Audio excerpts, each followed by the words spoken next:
ఇక తెలుగు నేలపై ఆది మానవుడు నడిచిన అద్భుత ప్రదేశం ఒకప్పటి అఖండ భారతంలో మనిషి ఎప్పుడు అడుగు పెట్టాడనే చరిత్రకు కీలక సాక్ష్యం. ఖండాలు దాటిన ఆది మానవుడి మజిలీకి ఆంధ్రప్రదేశ్లోని జ్వాలాపురమే సజీవ సాక్ష్యం. నంద్యాల జిల్లాలోని ఆ ప్రాంతం ఓ రకంగా భారతదేశ రాతి యుగ చరిత్ర దిశనే మార్చేసింది. చరిత్ర చెబుతున్నట్లు 60,000 ఏళ్లు కాదు 74 ఏళ్ల క్రితమే మనిషి ఇక్కడ సంచరించాడనే కొత్త విషయాన్ని జ్వాలాపురం రుజువు చేస్తోంది. అసలు ఆది మానవుడికి ఆంధ్రాకు ఉన్న లింక్ ఏంటి?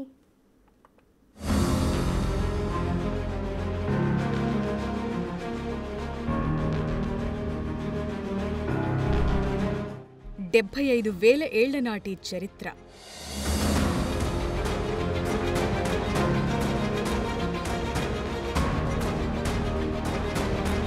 బూడిద కింద ఆదిమానవుడి ఆనవాళ్లు.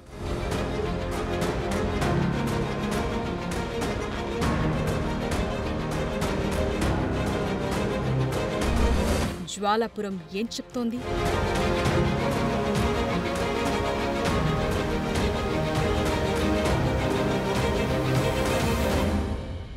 ఆదిమానవుడి ప్రస్తావన చరిత్ర పుస్తకాల్లో ఉంది. అదే ఆదిమానవుడి ఆనవాళ్లు ఆంధ్రప్రదేశ్లోని నంద్యాల జిల్లా జ్వాలాపురంలోని అరుదైన బూడిద కింద దాగున్నాయి.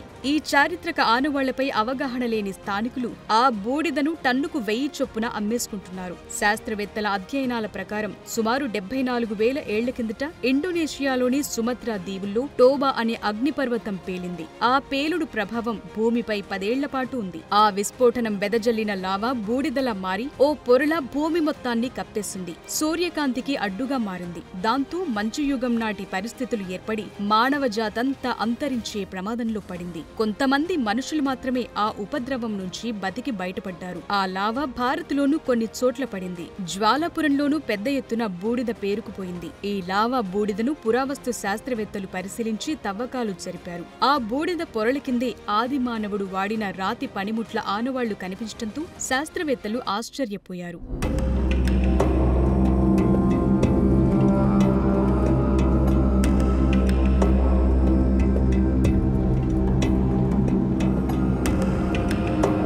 జ్వాలాపురం గ్రామ సమీపంలో ఆదిమానవుడు నివసించిన ఆనవాళ్ళ కోసం ఇక్కడ అనేక రకాలుగా దాదాపు 22 సంవత్సరాలుగా పరిశోధనలు జరుగుతూ ఉన్నాయి. మనం చూసే ఈ ఎగ్జాక్ట్ విజువల్ ఏదైతే ఉందో ఇదంతా కూడా భూమిలో ఉండే లేయర్స్, పైన ఉండే లేయర్ అంతా కంప్లీట్గా రెడ్డిష్గా ఉన్న పరిస్థితి. సెకండ్ లేయర్ ఏదైతే దాదాపు 2 నుండి 3 అడుగుల మేర కంప్లీట్గా బూడిది రూపంలో ఉండే విజువల్ మనం చూస్తూ ఉన్నాం. ఈ సమీప జ్వాలాపురం గ్రామస్తులు మనతో ఉన్నారు, వారితో మాట్లాడదాం. చెప్పండి, అసలు ఏంటి మీ గ్రామ సమీపంలో ఆదిమానవుడి ఆనవాళ్ళు ఉన్నాయని చెప్తూ ఉన్నారు.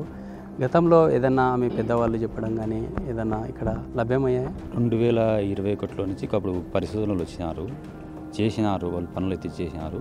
కానీ మాకైతే చేసేవాళ్ళమే కానీ పని వస్తువులు అయితే వాళ్ళు తీసుకుపోతున్నారు, ప్యాకింగ్ చేసి తీసుకుపోయేవాళ్ళు. కానీ మేము అప్పుడు వచ్చి పని చేసేవాళ్ళం. ఇక్కడ ఇన్ని పరిశోధనలలో అగ్నిపర్వతాలు పేలి ఇలా అయిందని అప్పుడు చెప్పేవాళ్ళు. మనం అయితే చూడలేదు. ఇప్పటికైతే కొద్దిగా ఏదో ఇప్పుడు బయటపడింది కాబట్టి మనకు ఏదో గవర్నమెంట్ కొద్దిగా వాళ్ళ దృష్టికి పోయింది కాబట్టి చర్యలు తీసుకొని ఇప్పుడన్నా కొద్దిగా ఎంక్వైరీ చేసి ఇవన్నీ బాగా చేయాలని కోరుకుంటున్నాం. అన్న చెప్పండి, గతంలో అంటే మీ పూర్వీకుల కాలంలో నుంచే ఇలాంటి మట్టి ఇక్కడ ఉందా లేకుంటే ఏం జరిగింది? కాలం నుంచి ఉంది సార్, ఇది పూర్వం నుంచి ఉంది. ఇది పూర్వం మా నాయనగారు కూడా పనిచేసినారు దీనిలో.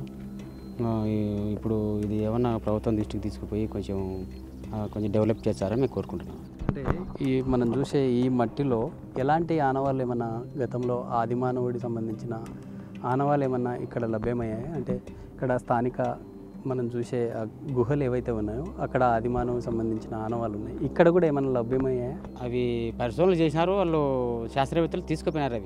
అవి ఏం బయటమని మాకు తెలియదు. ఇక్కడ కొండ ప్రాంతం కాబట్టి కొంచెం ఏదో పుర్రె దొరికిందని అవి దొరికిందని ఒక 200 కిందిది వాళ్ళు శాస్త్రవేత్తలు చెప్పినారు, అంతే తప్ప మాకు. గతంలో ఎలాంటి పరిశోధనలు చేశారు? గ్రామ పరిధిలో ఎన్ని తవ్వకాలు చేశారు? అసలు ఏం ఐడెంటిఫై చేశారు? ఇక్కడ సార్ 2003లో ఫస్ట్ స్టార్ట్ చేశారు. అప్పుడు 21 లేయర్స్ అనేది చేశారు సార్, మామూలు లొకేషన్స్ ఇక్కడ ఒకటి అక్కడ ఒకటి అట్లా చేసేసారు. చేసిన తర్వాత మళ్ళీ 2008లో వచ్చింది ప్రపోజల్. అది చేసి కేంద్ర ప్రభుత్వానికి పంపించారు వాళ్ళు. అప్పుడు వాళ్ళు ఇచ్చారు మళ్ళీ పర్మిషన్. వీళ్ళు సొంతంగా అప్పుడు యూనివర్సిటీ వాళ్ళు డబ్బులు పెట్టుకొని చేశారు. మళ్ళీ 2008లో చేశారు. అప్పుడు పర్మిషన్ ఇచ్చింది ప్రభుత్వాలు ఇచ్చినందుకు వీళ్ళు చేశారు. చేసి మళ్ళీ 2008లోనే నవంబర్ డిసెంబర్లో మళ్ళీ రీఛార్జ్ 200 మీటర్స్కి ఒకసారి రీఛార్జ్ చేసి ఎక్కడ ఏమున్నాయని మళ్ళీ అట్లా చేయమన్నారు. అవి కూడా చేసాం సార్. ఇక్కడ కృష్ణగిరి నుంచి అవుకు, సగిలేరు, కునుకుంట్ల అక్కడి వరకు చేసాం సార్. కునుకుంట్లలో కూడా ఇలాంటి యాస్ ఉంది, కానీ అంత పెద్దగా లేదు. అక్కడ తక్కువ ప్రదేశంలో ఉంది అనమాట. అంటే ఎన్ని సంవత్సరాల పాటు జరిగింది ఇదంతా కూడా?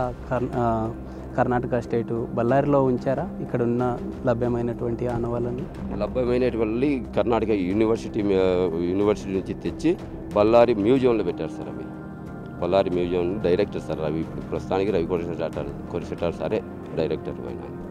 ప్లస్ వచ్చేసి కేంబ్రిడ్జ్ యూనివర్సిటీ నుంచి కూడా మైకేల్ వాను, మైకేల్ క్లార్క్ అని వాళ్ళిద్దరు ప్రొఫెసర్లు ఇక్కడికి వచ్చి వాళ్ళు కూడా చేశారు. గుజరాత్ నుంచి వచ్చారు. ప్లస్ వచ్చి మన తమిళనాడు యూనివర్సిటీ వాళ్ళు వచ్చారు. చాలామంది వచ్చారు సార్. అసలు టోన్ కింద మొత్తం త్రవ్విన తర్వాత అక్కడ ఆనవాళ్ళు బయటపడ్డాయి అన్నారు. ఏమేమి లభ్యమే? ఆర్కాలజిస్టు రవి కొరిశెట్టారు వచ్చేసి ఇక్కడ కొన్ని తవ్వకాలు జరిపిన తర్వాత మొత్తం ఇక్కడ భూమి వచ్చేసి 3 లేయర్ల ప్రకారం ఉంటుంది.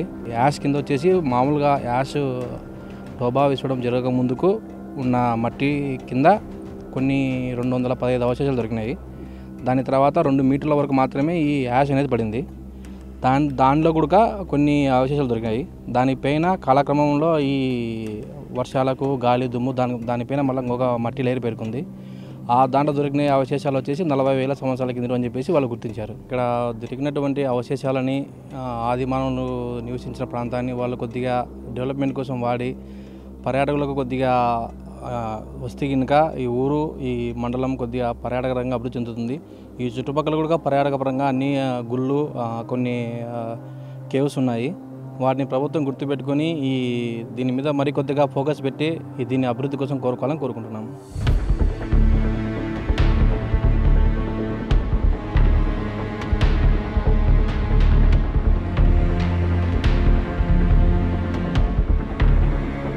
దాదాపు 60,000 ఏళ్ల కిందట ఆది మానవుడు ఆఫ్రికా నుంచి భారత్కు వచ్చాడనేది ఇప్పటి వరకు శాస్త్రవేత్తల్లో ఉన్న అంచనా. కానీ 74,000 ఏళ్ల క్రితమే ఆది మానవుడు ఆంధ్రాలో సంచరించాడనే కొత్త ప్రతిపాదనను జ్వాలాపురం వెలుగులోకి తీసుకొచ్చింది. ఒక రకంగా భారతదేశ రాతియుగ చరిత్ర దిశనే మార్చేసింది ఈ ప్రాంతం. జ్వాల అంటే అగ్ని. అగ్నిపర్వతం బూడిద పడిన ప్రాంతం కాబట్టి ఈ గ్రామానికి జ్వాలాపురం అనే పేరొచ్చిందని చాలా మంది నమ్ముతారు. ఈ ఊరికి దగ్గర్లోని రాతి గుహల్లో ఆది మానవుడు వేసిన బొమ్మలు కూడా ఉన్నాయి. వాటిని పెయింటెడ్ రాక్ షెల్టర్స్ గా పిలుస్తారు. ఇవన్నీ ప్రపంచ మానవాళి చరిత్రలో కీలకమైన ఘట్టాలను అర్థం చేసుకునేందుకు ఉపయోగపడతాయని చరిత్రకారులు చెప్తున్నారు. ఆఫ్రికాలో దొరికిన పనిముట్లకు, జ్వాలాపురంలో దొరికిన పరికరాలకు చాలా దగ్గరి పోలికలున్నాయి. కాబట్టి 74,000 ఏళ్లకు ముందే మనిషి ఇక్కడికొచ్చి ఉండొచ్చనే అంచనాలున్నాయి. అందువల్ల ఆధునిక మానవుడి గమనాన్ని, మన దేశంలో పూర్వ రాతియుగ చరిత్రను తిరగరాసే అద్భుతమైన సాక్ష్యంగా జ్వాలాపురం నిలిచింది.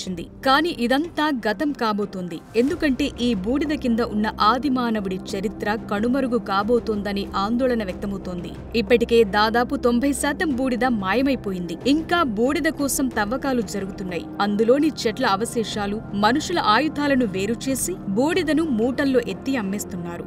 యాగంటి, బేతంచెర్ల, బిల్లసర్గం చుట్టుపక్కల కూడా వందల సంఖ్యలో పెయింటెడ్ రాక్ షెల్టర్లు కనిపించేవి. యాగంటి చుట్టుపక్కల అలాంటి గుహలు ఎన్నో ఉన్నాయి. జీవ పరిణామ సిద్ధాంతానికి ఉమ్మడి కర్నూలు జిల్లా బిల్లసర్గం గుహలు చాలా కీలకమైనవి. భారతీయ పురావస్తు చరిత్ర పితామహుడు రాబర్ట్ బ్రూస్ ఫోర్ట్ తొలిసారి ఈ గుహల గురించి వివరించారు.